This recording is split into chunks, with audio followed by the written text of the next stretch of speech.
When it comes to barriers to dental care for people with developmental disabilities, aside from structural barriers, there are also challenges that are experienced that prevent people from accessing or addressing their oral health. So these can include, dental health professional shortage areas where there are not enough dentists for the population. Difficulties with transportation, particularly for folks in rural communities, but also what may seem like a simple car ride for us may not be as simple for those with developmental disabilities. For example, an individual may depend on others for assistance, so they may have to coordinate this care. There are individuals who require, one-on-one assistance. And for some, if they cannot find a dentist nearby, they may have to travel quite far, and that can also be challenging. Now, navigating services, especially for individuals who require more complex care involving medical and dental, this can also be really difficult to coordinate, and it's not always timely. When people are unable to find a dental provider because of these, barriers in accessing care, they will delay care, go without care, or sometimes end up in the emergency department room or in a psychiatric crisis due to dental pain and infections. Communication includes both verbal and nonverbal communication. And we know that communication disorders are quite common. This also includes hearing loss. And so we should be asking what a patient's preferred communication method is. We also want to involve the person in decision making. And there are some individuals who may be nonverbal but use assistive communication devices, maybe a laptop, a tablet. I personally have seen individuals who will write words for me. And so, they might carry their own clipboard, or you might want to have one in the office. And of course, if a person needs interpretation, that is really important. So we do need to ask.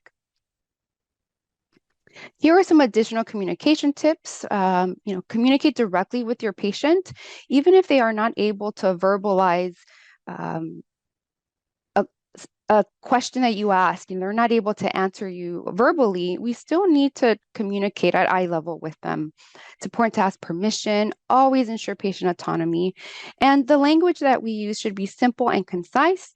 And most importantly, individuals with developmental disabilities may require a little more time to process and respond. I have experienced times where I thought maybe the person couldn't hear me, so I said something louder or repeated myself. And in reality, a person just needed a little more time to process. Autism can affect communication, sensory processing, social interaction. A person may have restricted interests as well as repeated behaviors. Now, this may vary.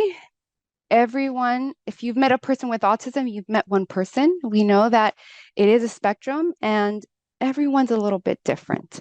Now, autism really is the brain working in a different way than our neurotypical peers. So you will see individuals with autism who will tell you they have an autism disorder, but you might also see people who, again, have not had a diagnosis. And so it's important for you to kind of be aware of some of the things that we should consider. Here we have, cushions, neck support. You can also use towels and pillows. This can also help for individuals with, muscular skeletal issues. There's also toothbrush adaptations for those with mobility issues in their hands.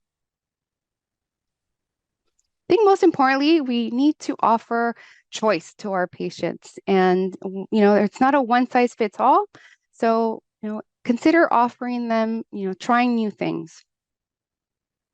And here are some examples of some of the technology that's out there. This can help to incentivize. But of course, there are some individuals, who using an electric toothbrush just might be a little too sensitive. So you can desensitize, but again, consider all of the options that you have available.